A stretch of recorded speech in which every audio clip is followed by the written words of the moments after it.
Bienvenidos amigos.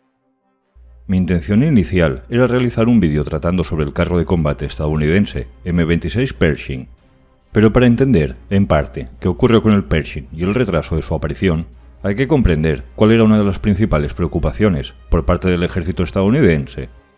Es imposible explicar la historia del Pershing sin relacionarla con el principal carro de combate del US Army, el Sherman. Y junto con estos dos vehículos, algo tan importante, si no más, que el propio armamento. La siempre olvidada, pero de extremo valor, la logística. Este vídeo, previo al Pershing, tratará de un rápido repaso al historial blindado del ejército de Estados Unidos, principalmente de su logística, e inevitablemente sobre el Sherman, ya que hubo una pequeña lucha en invertir entre el Sherman o en el nuevo Pershing. En 1939, el ejército estadounidense, incluida su capacidad blindada, era tan insuficiente que varios pequeños países de Europa superaban a los Estados Unidos tanto en número de soldados, como en armamento y material bélico. Ante la urgente necesidad de disponer de un carro de combate medio, pero sin haber desarrollado aún una torreta capaz de albergar un cañón de 75 milímetros, Estados Unidos desarrolló el M3 Lee, un vehículo que casi que hay que darle de comer aparte.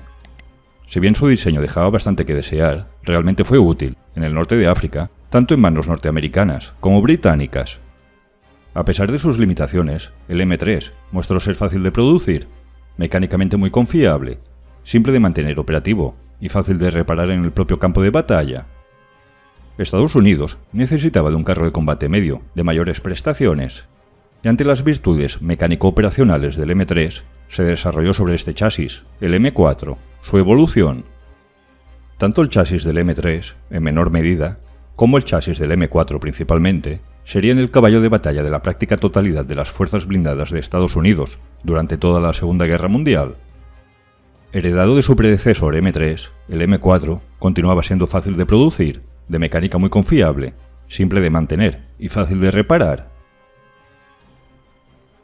Viendo a un Sherman, es casi imposible no fijarse en su curiosa silueta. Todo tiene un porqué.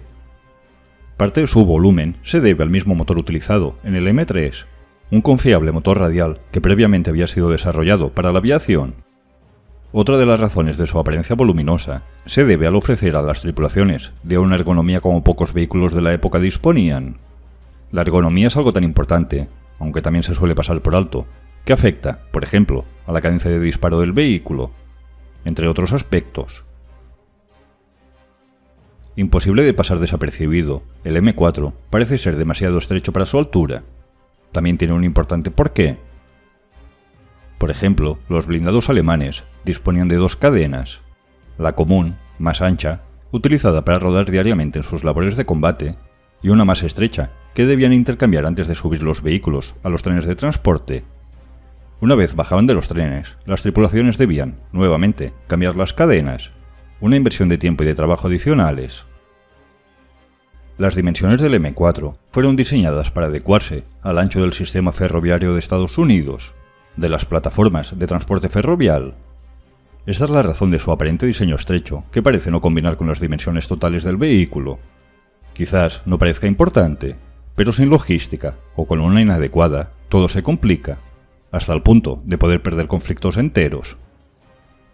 Por ejemplo, vamos a escoger la factoría de Detroit, donde se producían M4. Una vez fabricado, un M4 debía recorrer aproximadamente unos 1000 kilómetros para llegar, por ejemplo, a la ciudad portuaria de Nueva York. Del mismo modo que salía de fábrica, podía ser colocado sobre su transporte ferrovial, ser descargado en su primer destino sin ningún trabajo adicional, ser embarcado en buques de transporte, desembarcado, nuevamente subir en plataformas ferroviarias, llegar a su nuevo destino, para después transportarlo, nuevamente, a Normandía. Imaginaros en cada una de estas etapas de transporte, en cada uno de los millares y millares de vehículos, tuviesen que hacer adaptaciones constantes, tan solo para llegar al campo de batalla. Puede ser que el diseño del Sherman no sea bonito, depende del gusto de cada uno, pero con belleza no se ganan conflictos. Con funcionalidad, con un buen sistema logístico y operacional, sí. Toda esta misma logística, casi que una odisea, era necesaria para transportar desde bujías, filtros, simples tornillos y la inmensidad de piezas necesarias para mantener operativo cada blindado. Los blindados estaban compuestos por literalmente millares de piezas y componentes diferentes. Aunque no solemos pensar mucho en ello, mantener un vehículo de combate requiere de una logística de millares de pequeñas piezas cruciales. Todo este aspecto que estoy explicando sobre la logística acorazada estadounidense la acabaréis de entender en el próximo vídeo sobre el Pershing. De ahí la necesidad de realizar este vídeo previo. Por lo menos, así lo he considerado yo. Imaginaros ahora si toda esta odisea logística tuviese que ser realizada y adaptada particularmente por disponer de una docena de blindados diferentes, con una docena de cadenas logísticas diferentes para mantener operativos todos los tipos de vehículos disponibles del ejército. Algo que, sabiamente, no hicieron. Vamos a ver qué chasis utilizaban los diferentes blindados estadounidenses. El principal carro de combate norteamericano fue el Sherman, sobre un chasis M4.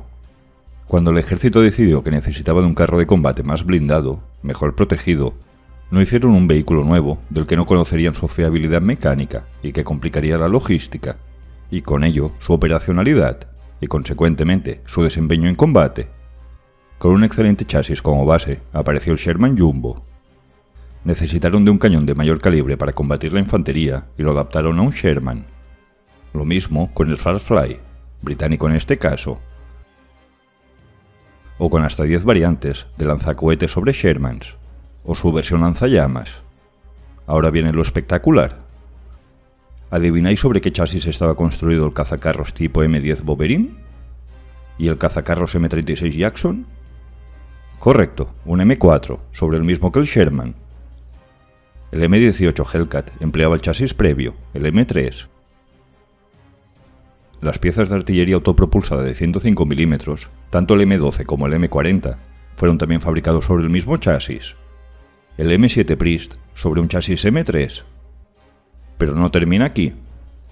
Los vehículos utilizados para recuperar carros de combate, los M32 y M37, también sobre el mismo chasis. Hasta 24 variantes en sus funciones de vehículos antiminas también fueron desarrollados sobre el mismo chasis. El vehículo encargado de desplegar los puentes de asalto sobre un chasis M4.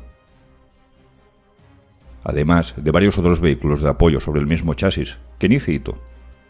La práctica totalidad de las Fuerzas Armadas Blindadas estadounidenses rodaban sobre el chasis M3, o principalmente sobre el M4, y todos ellos sobre los mismos motores.